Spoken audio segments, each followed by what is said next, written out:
Hello BookTube. Today I'm going to be talking about the shortlist for the 2022 Cundill Prize, as well as guess the books I think will make the finals. The Cundill Prize is a literary prize that focuses on history writing. The prize is composed of 3 rounds, a 14-book long list that is whittled down by a committee from the hundreds of submissions. The long list is then shortened to a 8-book shortlist by the jury, who then further whittle down the 8 books on the shortlist to the 3 books that make the finals. The Cundill is noted for being a very wealthy prize. The winner receives $75,000, and I believe the 2 runners-up receive $10,000. I first encountered the Cundill in 2020 when I read the 2019 winner, Maoism: A Global History by Julia Lovell.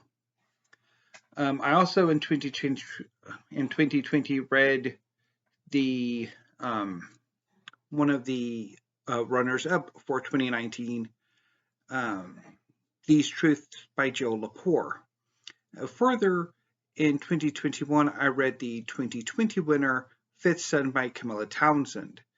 And this year, I decided, in part having watched a number of booktubers engage with other literary prizes, namely the Women's Prize, the Bookers, the National Book Awards, the Pulitzer, and others, that I kind of wanted to experience something similar. I love those videos, and I wanted to try to find a prize that I could engage with as deeply, and I settled on the Cundill. So this year I read the finalists for 2021, Horde by Marie Favreau, Survivors by Rebecca Clifford, and the ultimate winner, Blood on the River by Marlene Kars. And I enjoyed all 3 of them. And so I decided to continue on for the 2022 prize and read the shortlist, as well as I also picked up some of the long list of titles that I thought were especially interesting. So, all of that out of the way, here is the shortlist here are the books on the 2022 shortlist for the Cundill Prize in alphabetical order. In the Forest of No Joy, The Congo-Ocean Railroad and the Tragedy of French Colonialism by J.P. Daughton. This is the history of the construction of the Congo-Ocean Railway and the humanitarian disaster that ensued. Cuba, An American History by Ada Ferrer. This is a history of Cuba that takes as its special focus the toxic relationship that exists between Cuba and the United States, and ooh boy, is it toxic.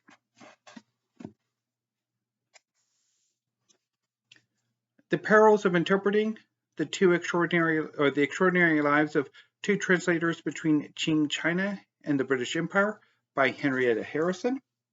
This is a dual biography of Li Jibao, a Chinese Catholic priest, and George Thomas Stoughton, a young man who would eventually become a businessman in the China trade, but when he went on the McCartney embassy, he was a 12-year-old boy studying Chinese.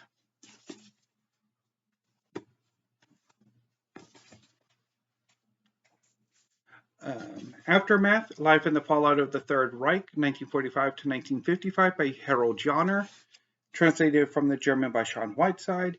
This is a history of Germany in the 10 years after World War II, with an especial focus on cultural history.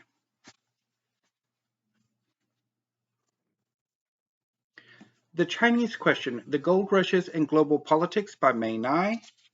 This is a history of Chinese immigration to the Anglo-American colonies, the United States, Australia, South Africa, UK too, and of the Qing government's engagement with those locations.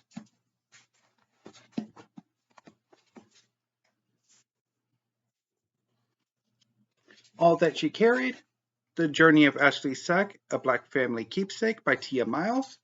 This is the story of Ashley Sack, a care package created by an enslaved African American woman for her enslaved daughter on the eve of her sale, and how this keepsake has traveled through this family for a number of generations, and also expands to look at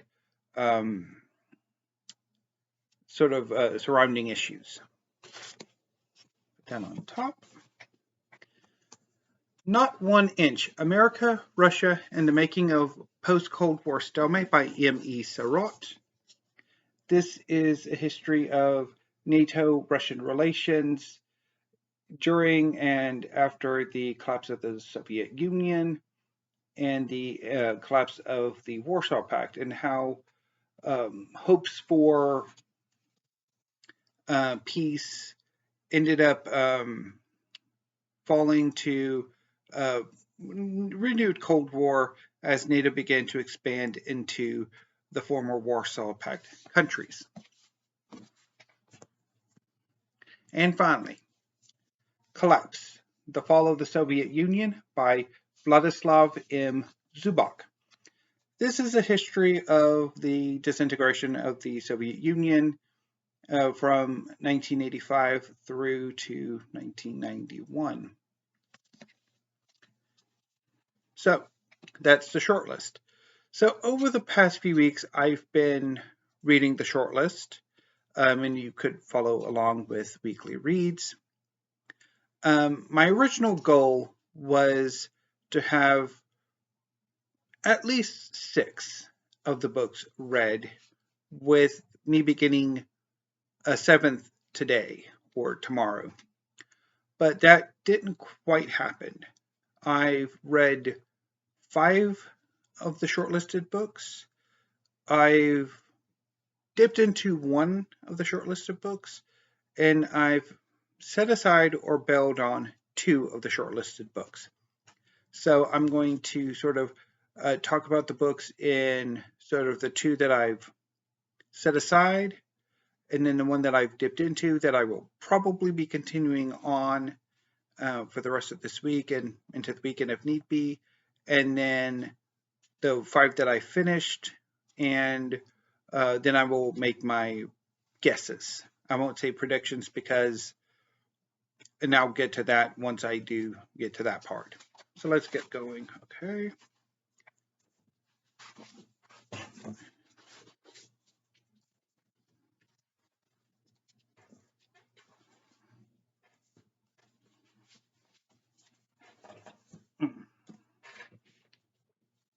So the 2 that I've set aside, and part of the, so it's a caveat. I'm not entirely sure if the second half of the shortlist is how I read it, weaker than the first part or the first half, or if reading or intending to read all 8 of these books in a short amount of time led to burnout. It's entirely possible, and I will talk a bit more about this on weekly reads, which is my weekly reading wrap up, since all of the books that I've either dipped into or set aside, bailed on, will be coming up this weekly read. So anyway, so the 2 that I've set aside or bailed on, first is Collapse, The Fall of the Soviet Union by Vladislav M. Zubok. The book is detailed and dense and dull. It was boring.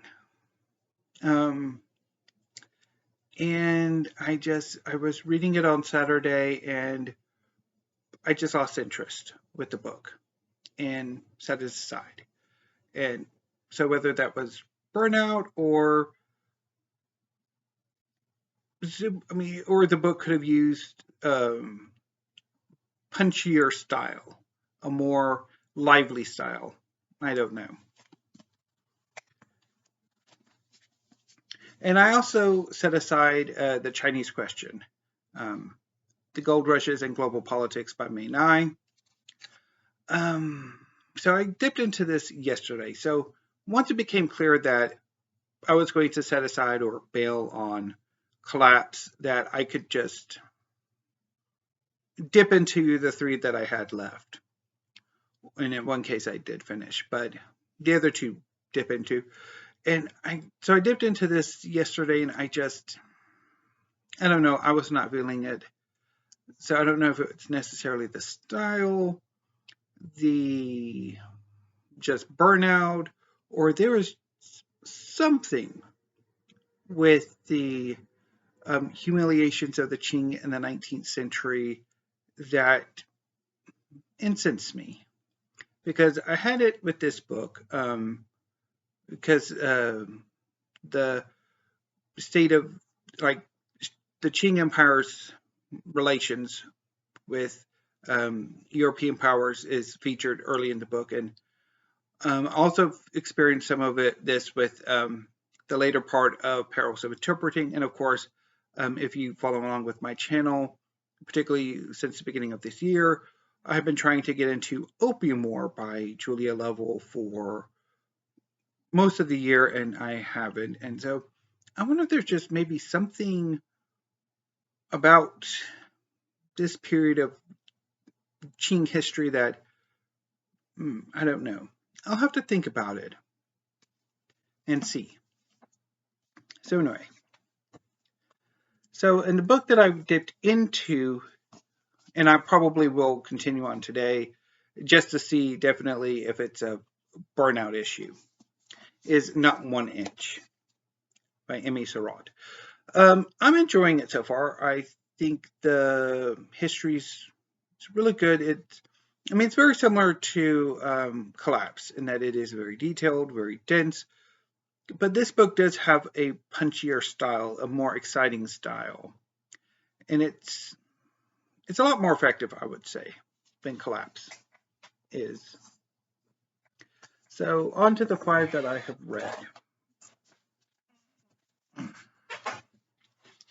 So The Perils of Interpreting, I quite liked it. I thought the second part of the book, after the embassy, was a bit disappointing. But I quite liked it. It's fairly good, although maybe the writing's not that spectacular. But it's good and readable. Aftermath by Harald Jahner, translated by Shaun Whiteside, I thought was really good. I quite liked it. There's a weirdness to the style that I'm not entirely sure if it's something typical of German historiography or of German cultural historiography, or it's just something style peculiar to Jahner. But I thought it's kind of strange, but I thought here, and it kind of reminds me of literary criticism. The book is very much a cultural history, so art, literature plays a heavy role in the book, which can sometimes, I think, maybe obscure some other aspects of the narrative. But I thought it was really good and quite effective, and I will kind of reference this to another book because there's some similarity in style between the two. So In the Forest of No Joy, again, I liked it. It was readable, dry, definitely dry, and it had this sort of so it's basically the narrative. books separated by subject, which, while perhaps maybe giving some depth to each individual topic or chapter, it kind of obscures, I think, the whole, and I think the book does suffer for that. But again, it was readable and enjoyable. Cuba, I loved it. It's fantastic, especially once the book gets to the 20th century. The beginning's a bit rough, but I've experienced a number of histories of American countries that the early chapters are a bit uneven compared to the rest of the book. And I'm not entirely sure why that is. But particularly once Cuba got to focusing on the toxic relationship, it got really, really good. And finally, All That She Carried. This is really good too. I've mentioned when I talked about this book on Weekly Reads that I didn't quite know what I made of it. Because the style, much like with Aftermath, it's something more appropriate, I would say, to literary criticism than history or history writing. And I think while in Aftermath's case, I think it's maybe a bit more effective because the literature, the art that Jahner focuses on is from the period. And while a good deal of All That She Carried isn't a very limited time period, it's a number of decades during and after slavery, that the art, the literature, while some of it does relate to the period or periods, she also uses two novels, one of them, Beloved, published in the later half of the 20th century as evidence or to help her argument. I'm not entirely comfortable with that usage. I know she has some theoretical support that she references, but I don't know. But on the whole, I did really enjoy the book. It is very good. It's just that using Beloved and I'm blanking on the other novel that she uses. I'm not entirely sure about. I mean, if this were literary criticism that focused on those two novels, as well as maybe a few others, if there are any other historical novels that do focus on slavery and African American history, that would be one thing, but I don't know. But again, it's really good, and I quite enjoyed it. My quibbles with the style aside. So now I get to the point where I guess who the finalists are going to be. So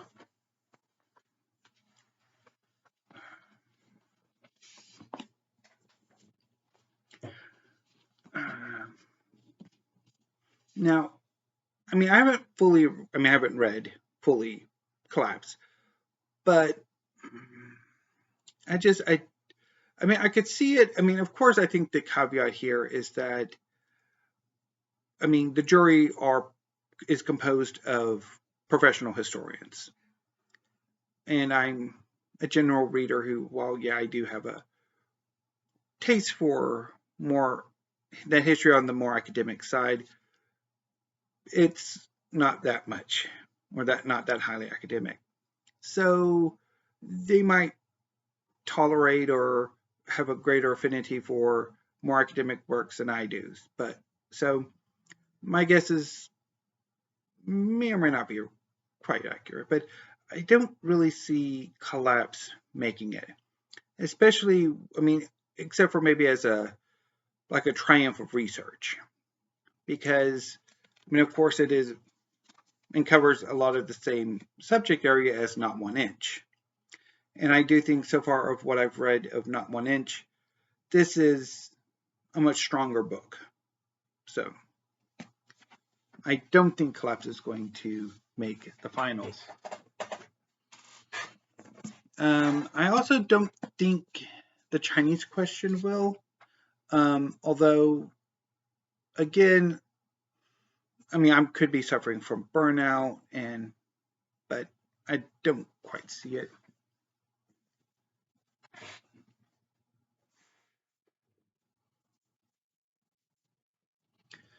I also don't think In the Force of No Joy will make it. It's,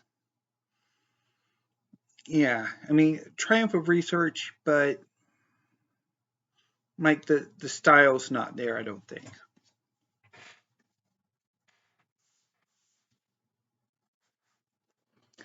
The Perils of Interpreting,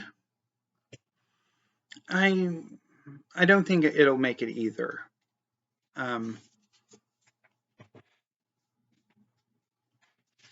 So Not 1 Inch, even though I've only got about 75 pages in. Yeah, 75 pages in. I think what I've read so far, I wouldn't be surprised if this makes it.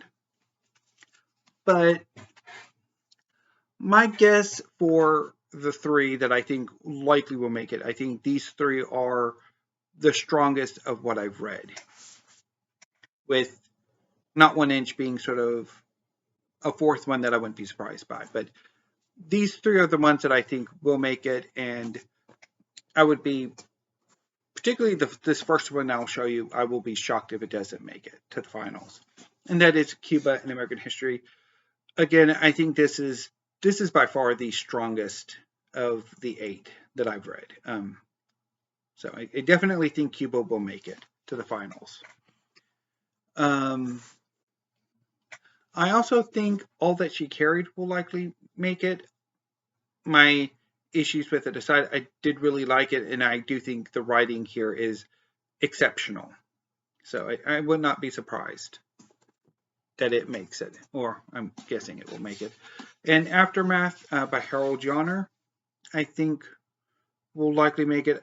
I mean, again, because I think this is, again, one of the stronger books, and it tells an interesting story that's never really been covered all that much, and it's quite readable. It's very good. So I think this one will make it. Whether the stylistic similarities between Aftermath and All That She Carried might knock it out, I don't know. We shall see tomorrow. But that's my guess. So again, my guess is Cuba, All That She Carried, and Aftermath, with Not 1 Inch as sort of a, I could see it making it as well. So tomorrow, the finalists will be announced. So I will probably do a quick video tomorrow to react to the finals. And then I'll probably do another video shortly before the winner is ultimately announced, and then make a guess for that. And let's see how my guesses go. So anyway, BookTube, I'm going to go ahead and sign off for now. There's another video I want to make, so I'm going to upload this while I film that video and see how that goes. So anyway, BookTube, until I see you next time, thank you, have a great afternoon, and stay safe.